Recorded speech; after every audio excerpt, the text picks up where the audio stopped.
ஆதாமும் ஏவாளும். இது மண்ணிலிருந்து வந்த ஒரு மனிதனின் சரித்திரம். பிரியமான கர்த்தருடைய பிள்ளைகளே, கிருபையுள்ள சகோதர சகோதரிகளே, நமது கர்த்தராகிய இயேசு கிறிஸ்துவின் பரிசுத்த நாமத்தில் உங்களுக்கு என் அன்பின் ஆசீர்வாதங்கள். இன்று நாம் சிந்திக்கப் போகும் சரித்திரம் வெறும் பழங்கால கதையல்ல. அது நம் இதயத்தின் ஆழமான ஏக்கத்தையும் நம்முடைய வாழ்க்கையின் துயரத்தையும், ஆனால் எல்லாவற்றிற்கும் மேலாக நம் கர்த்தராகிய தேவனின் அளவிட முடியாத அன்பையும் அவரது இதயத்தின் ஆழமான வேதனையையும் வெளிப்படுத்தும் ஜீவனுள்ள சத்தியம். இது ஆதாம் மற்றும் ஏவாளுடைய கதை. இது நம் ஒவ்வொருவரின் இருதயத்தில் பதிந்திருக்கும் கதை. ஆதாம் எபிரேய மொழியில் அடமா என்ற சொல்லின் வேரிலிருந்து வந்தது. அதன் பொருள் பூமியின் மண் அல்லது பூமியின் தூசி. ஆதலால் ஆதாம் மண்ணிலிருந்து உண்டானவன் என பொருள்படும். ஏவாள் சவ்வா என்ற சொல்லிலிருந்து பிறந்தது. அதன் பொருள் சகல ஜீவனுள்ளோருக்கும் தாயாக என்பதாகும். இந்த நாமங்களே கர்த்தராகிய தேவனின் ஆச்சரியமான நோக்கத்தை நமக்கு உணர்த்துகின்றன. ஆதாம் மண்ணிலிருந்து உண்டானவன். ஆயினும் அவன் சந்ததி அனைத்து ஜீவனுள்ளோருக்கும் தாயான ஏவாளால் உண்டானது. இது கர்த்தராகிய தேவனின் ஆழ்ந்த ஞானமும் பேரன்பும் நிறைந்த சித்தம். பிரியமானவர்களே, ஒரு கணம் கண்களை மூடி கற்பனை செய்து பாருங்கள். கர்த்தராகிய தேவன் மண்ணை கையில் எடுக்கிறார். அந்த மண் வெறும் தூசி அல்ல, அது அவரது படைப்பின் அன்பு. அந்த மண்ணை ஒரு சிற்பி தன் கை வண்ணத்தால் செதுக்குவது போல தேவன் ஒரு மனித உருவமாக அன்புடன் வடிக்கிறார். அந்த மனித உருவம் பார்க்க அழகானது, பரிபூரணமானது, ஆனால் உயிருள்ளதல்ல. அது வெறும் ஒரு சடலம். ஆதியாகமம் 2ஆம் அதிகாரம் 7ஆம் வசனம் இவ்வாறு கூறுகிறது: கர்த்தராகிய தேவன் மனிதனை பூமியின் மண்ணினால் உருவாக்கி அவனுடைய நாசியிலே ஜீவ சுவாசத்தை ஊதினார். அப்பொழுது மனிதன் ஜீவனுள்ள ஆவியானான். அந்த தருணத்தை கற்பனை செய்து பாருங்கள். சர்வ வல்ல தேவனின் ஜீவ சுவாச காற்று அந்த மண்ணுருவத்தின் நாசியில் நுழைகிறது. அதுவரை உயிரற்றிருந்த அந்த சடலம் ஒரு உதறலுடன் உயிர் பெறுகிறது. கண்கள் விரிகின்றன, உதடுகள் அசைகின்றன, இதயம் துடிக்கின்றது. மனிதன் வெறும் உயிரினமல்ல, அவனுக்குள் சர்வ வல்ல தேவனின் மூச்சுக்காற்று வாழ்கிறது. இதுவே நம்மை மற்ற ஜீவராசிகளிலிருந்தும் மற்ற படைப்புகளிலிருந்தும் வேறுபடுத்தி காட்டுகிறது. ஆதியாகமம் 2ஆம் அதிகாரம் 8 மற்றும் 9ஆம் வசனங்களில் கர்த்தராகிய தேவன் கிழக்கிலே ஏதேன் எனும் ஒரு பெரிய தோட்டத்தை உண்டாக்கி தாம் உருவாக்கின மனிதனை அங்கே வைத்தார். மேலும் அவர் பார்வைக்கு இன்பமானதும் புசிப்புக்கு நலமானதுமான சகலவித மரங்களையும் தோட்டத்தின் நடுவிலே ஜீவ விருட்சத்தையும் நன்மை தீமையின் அறிவை தருகிற விருட்சத்தையும் உண்டாக்கினார். ஏதேன் வெறும் ஒரு அழகான தோட்டம் அல்ல, அது கர்த்தராகிய தேவனின் அசைக்க முடியாத பிரசன்னம் நிறைந்த பரலோகம். அங்கே உண்டான மரங்கள், நதிகள், நறுமணங்கள் இவை யாவும் மனிதனுக்காகவும் கர்த்தராகிய தேவனோடு அவன் ஐக்கியம் கொள்வதற்காகவும் அவருடைய சந்நிதியை மகிழ்ந்து வாழ்வதற்காகவும் உண்டாயின. அது கர்த்தராகிய தேவனும் மனிதனும் கொண்டிருந்த அசைக்க முடியாத அருமையான ஐக்கியத்தின் இடம். அதன் பின்பு கர்த்தராகிய தேவன் ஆதாமின் தனிமையை கண்டார். அவருடைய அன்பான இருதயம் ஆதாமின் தனிமையை கண்டபோது, நான் என் பிள்ளையை தனியாக விடமாட்டேன் என்று எண்ணியது.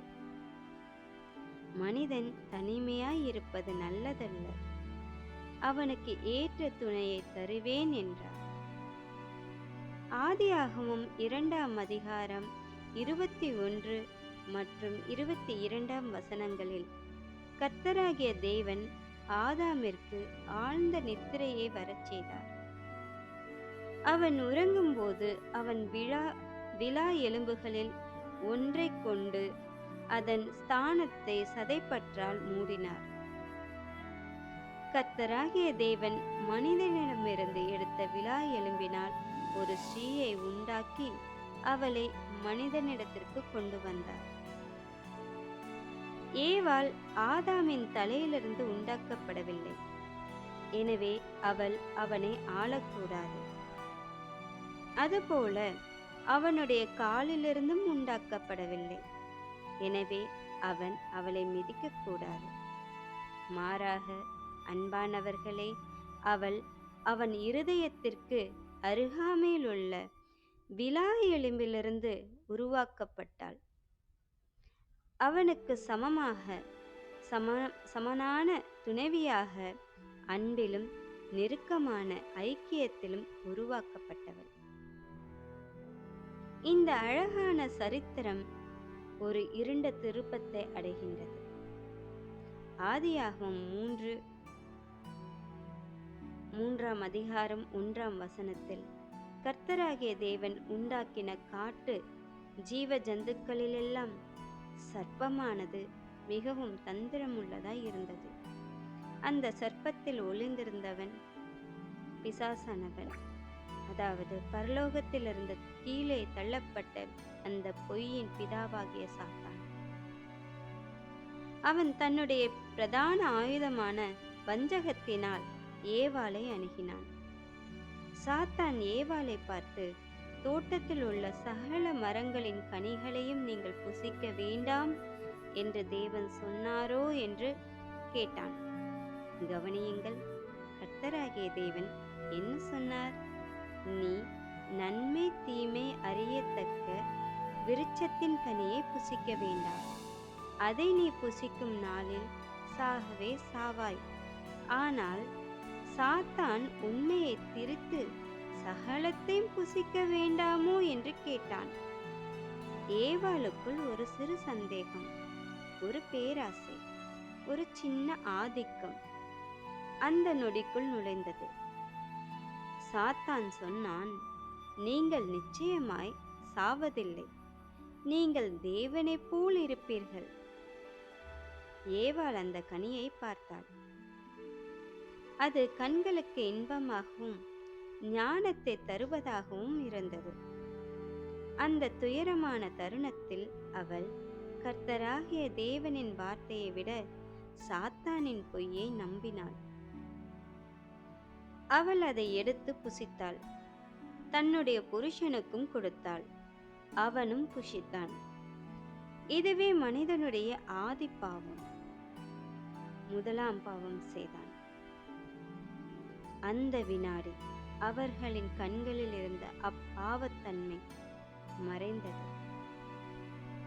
நிர்வாணமாய் இருப்பதைக் கண்டு வெட்கப்பட்டு அத்தி இலைகளால் தங்களுக்கு உடையை உண்டாக்கி மறைந்து கொண்டார்கள். பின்பு பகலில் குளிர்ச்சியான வேளையில் கர்த்தராகிய தேவன் தோட்டத்திலே உலாவிக் கொண்டிருந்த சத்தத்தை கேட்டபோது அவர்கள் தேவனுக்கு முன்பாக ஒளிந்து கொண்டார்கள். கர்த்தராகிய தேவன் ஆதாமை கூப்பிட்டு உள்ளம் குமுறியவாறு, நீ எங்கே என்று கேட்டார். அது கோபத்தின் குரல் அல்ல, அது ஒரு தகப்பனின் வேதனை. எங்கே போனாய் என் மகனே? ஏன் என்னிடமிருந்து மறைந்து விட்டாய் என்று தேவன் கேட்டது போல இருந்தது அந்த அழைப்பு. மனிதனை அவருடைய பிரசன்னத்திலிருந்து பிரிக்க எந்த பாவமும் அப்பொழுது இருந்ததில்லை. ஆனால் இப்பொழுது ஒரு சின்ன பாவம் கர்த்தராகிய தேவனுக்கும் மனிதனுக்கும் இடையில் ஒரு பெரிய பிளவை ஏற்படுத்தி இருந்தது. இது கர்த்தரின் இதய வேதனை. அவர்கள் செய்த பாவத்தின் நிமித்தம் கர்த்தராகிய தேவனின் நீதி வெளிப்பட்டது. அவர் ஒவ்வொருவருக்கும் தனித்தனியாக நியாய தீர்ப்பை கொடுத்தார். முதலில் சர்ப்பத்திற்கு, அதாவது சாத்தானுக்கு கொடுக்கப்பட்ட தண்டனை, வயிற்றினால் ஊர்ந்து செல்லும் சாபம். ஆதியாகமம் 3ஆம் அதிகாரம் 14ஆம் வசனத்தில், நீ இதை செய்தபடியால் மற்ற மிருகங்களையும் மற்ற காட்டு மிருகங்களையும் விட சபிக்கப்பட்டிருப்பாய். நீ உன் வயிற்றினால் ஊர்ந்து உன் வாழ்நாள் முழுவதும் மண்ணை தின்பாய். இது அவனது பெருமை வீழ்ந்ததை காட்டுகிறது. ஆதியாகமம் 3ஆம் அதிகாரம் 15ஆம் வசனத்தில், உனக்கும் ஸ்ரீக்கும் உன் வித்துக்கும் அவள் வித்துக்கும் பகையை உண்டாக்குவேன். அவர் உன் தலையை நசுக்குவார், நீ அவர் குதிகாலை நசுக்குவாய். இதுவே முதல் சுவிசேஷம். ஸ்ரீயின் வித்தாக வரும் இயேசு கிறிஸ்து சாத்தானின் தலையை, அதாவது சாத்தானின் அதிகாரத்தை நசுக்கி அவனுக்கு மரண அடி கொடுப்பார் என்று கர்த்தராகிய தேவன் தீர்க்க தரிசனம் உரைத்தார். ஏவாளுக்கும் ஆதாமுக்கும் கொடுக்கப்பட்ட தண்டனைகள். முதலில் தேவனுடைய அன்பு, முதல் பலி. தண்டனை கொடுத்த பிறகு கர்த்தராகிய தேவன் மனிதனை அப்படியே விட்டுவிடவில்லை. அவரது இரக்கமுள்ள கண்கள் நிர்வாணமாயிருந்த மனிதனின் வெட்கத்தை பார்த்தன. அவர் ஆதாமையும் ஏவாளையும் பார்த்து அவர்களின் வெட்கத்தை மறைக்க தோல் உடைகளை உண்டு பண்ணி அவர்களுக்கு உடுத்தினார். இது கர்த்தராகிய தேவனின் அன்பை காட்டும் மகத்தான ஒரு செயல். ஒரு மிருகம் பலியாக கொடுக்கப்பட்டதன் மூலம் மனிதனின் பாவம் மறைக்கப்பட்டது. இதுவே கர்த்தராகிய இயேசு கிறிஸ்து நமக்காக சிலுவையில் பலியானதற்கு ஒரு நிழலாய் இருக்கிறது. இந்த கதையிலிருந்து நாம் பெறப்படும் கருத்துக்கள் என்னவென்றால், பிரியமானவர்களே, ஆதாம் ஏவாள் சரித்திரம் என்பது வெறும் பழங்கதை அல்ல. அது நமக்கு பல ஆழமான பாடங்களை கற்றுத்தருகிறது. அவை தேவனுடைய படைப்பின் நோக்கமான மனிதன் தேவனின் சாயலிலும் மூச்சிலும் உருவாக்கப்பட்டவன். நாம் வெறுமனே தோன்றியவர்கள் அல்ல.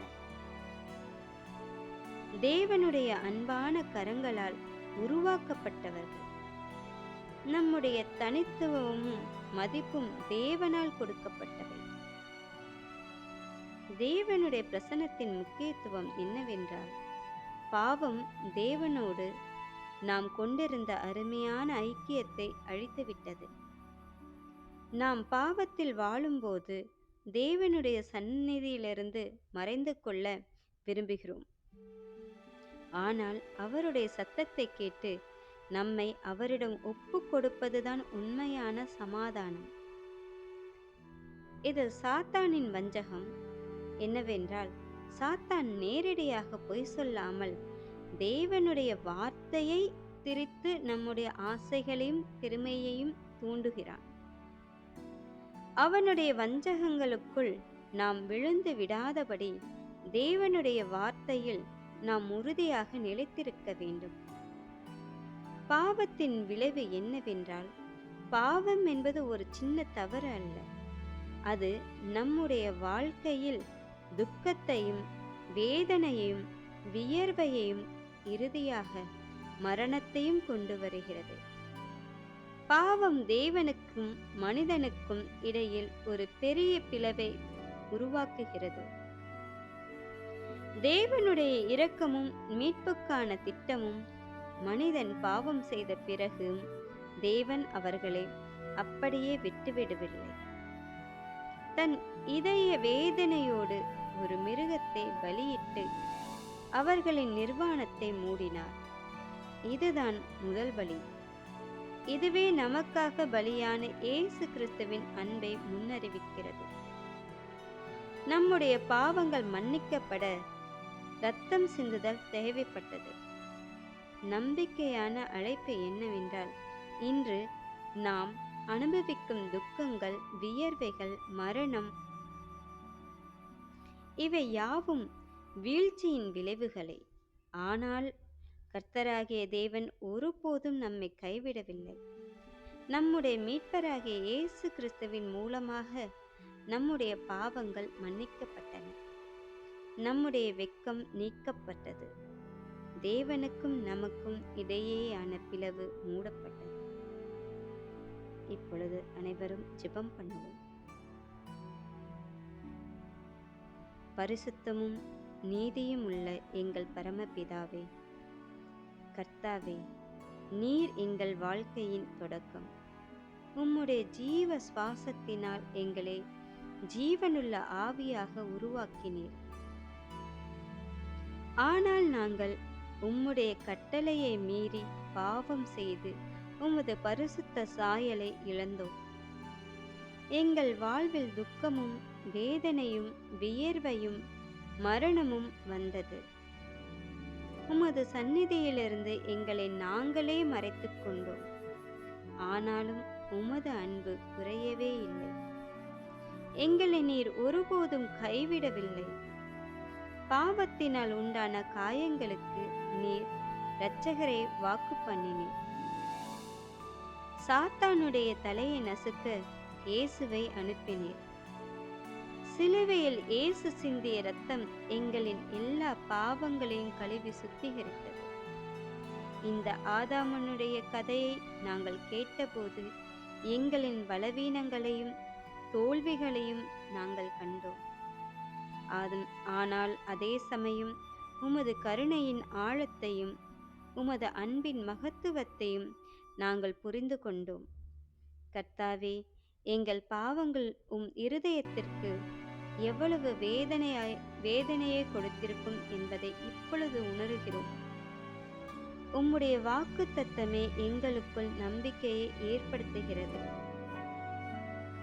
கர்த்தாவே, நாங்கள் இனி சாத்தானின் வஞ்சகத்திற்கு இடம் கொடாமல் உமது சத்தியத்தில் நிலைத்திருக்கவும் ஒவ்வொரு நாளும் உமது சித்தத்தின்படி நடக்கவும் எங்களுக்கு பலத்தையும் ஞானத்தையும் தாரும். எமது இருதயத்தில் உமது ஜீவ சுவாசத்தை எப்பொழுதும் நிலைத்திருக்கச் செய்யும். உமது வார்த்தையை எங்கள் வாழ்க்கையின் வெளிச்சமாக நாங்கள் ஏற்றுக்கொள்ள எங்களுக்கு உதவி செய்யும். தேவனே, எங்களை உமக்கே முழுமையாய் அர்ப்பணிக்கிறோம். எங்கள் பாவங்களை மன்னியும். எங்களை உமது கிருபையினால் காத்துக்கொள்ளும். எங்கள் மீட்பராகிய இயேசு கிறிஸ்துவின் பரிசுத்த நாமத்தினால் உம்மிடம் ஜெபிக்கிறோம். ஆமேன், ஆமேன், ஆமேன்.